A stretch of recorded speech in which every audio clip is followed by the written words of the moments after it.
floor is yours. Cool, thank you. Good morning, everybody. I've got 10 minutes, everyone else has 5.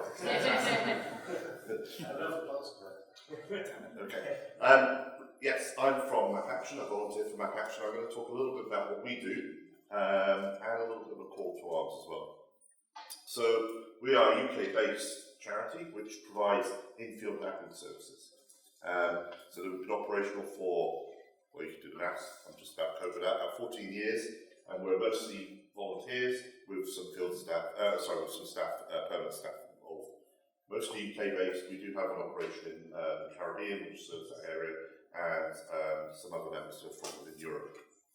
We do 3 things, but we're well known for the disaster response part where we're actually in the field and we're producing mapping products for assessment purposes, for reporting, for all the other NGOs who need support with mapping, directly and access us rather than talk to us about their needs and wants.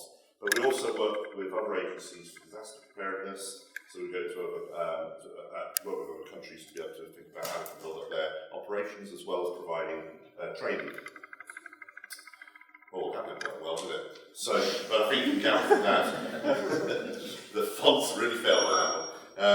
What you can count from that is that through different types of emergencies and disasters that occur throughout the world, we've been involved in many of them, especially ones you've obviously heard in the news and many that you haven't heard in the news. Currently, we've just had a team come back from Cape Verde, and we've got a team deployed in Tanzania as of right now. So what do we do? I'm just going to click through all of these, so I can actually just remember where it is because that's the end. So when something happens, within the period of 24 to 48 hours, our intention is to get somebody on the ground being able to provide mapping services that any other agency can make use of and can directly relate to. So for us, as volunteers, we get a call, we're called out, we log our availability because we all have other jobs and we sometimes can't always leave suddenly to go do something else. We get kit prepared and we fly out and we set ourselves up and we start working together with other agencies to provide the services that we do. Part of that is actually pulling together the data that we need.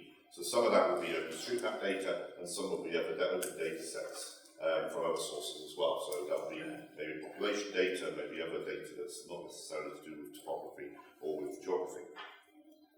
And we head out in the field and we set up our field base, typically within the OSOC, and to varying degrees as to what sort of emergency facilities we have available to us.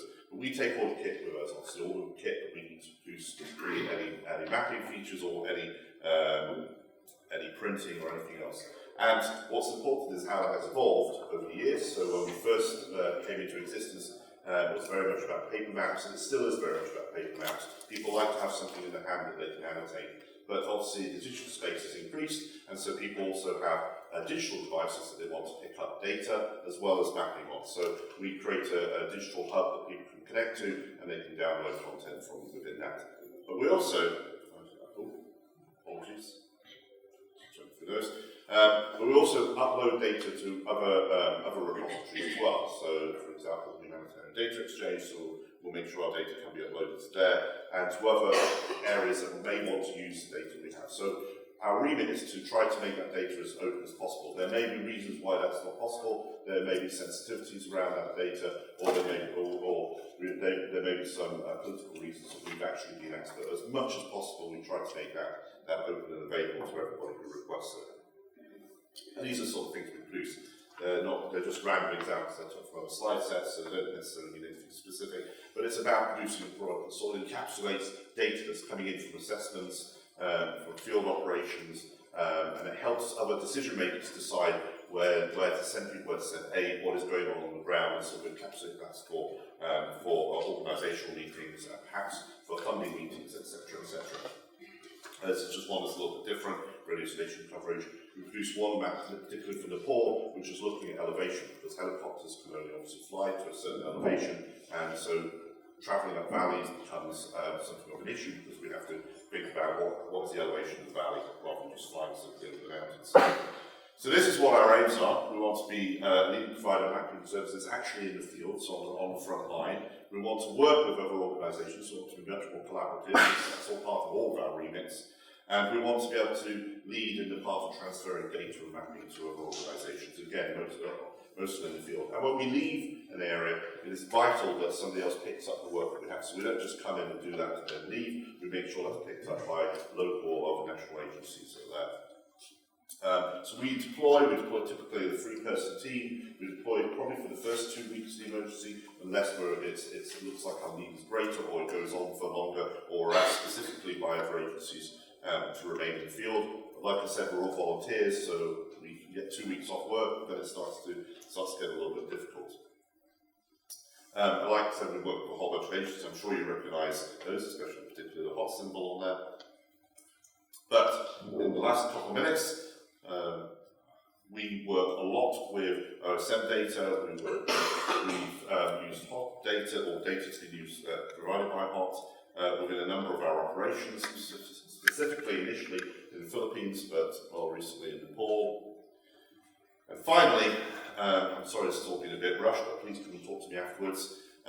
We are also looking at a number of tools which we can use with OSM data. So, like it or not, shapefiles have become a very common data exchange format amongst some of the desktop GIS and other systems. So being able to improve the way in which OSM data is represented in shapefiles is something we've looked at in various hackathons, as well as using the Humanitarian Exchange language to be able to bring that attribution into shapefiles. That's in progress, I guess. And so we're probably looking for anybody interested in helping with any of those, helping with HEX or HXL, or helping with how we can improve to integrate with Humanitarian Data Exchange, of which there's a presentation later. Then please again talk to me. My colleague Andy Smith will be at State of the Map, so I'm only here today, but he'll be there for those 2 or 3 days. So please talk to him. And that's it. Thank you very much.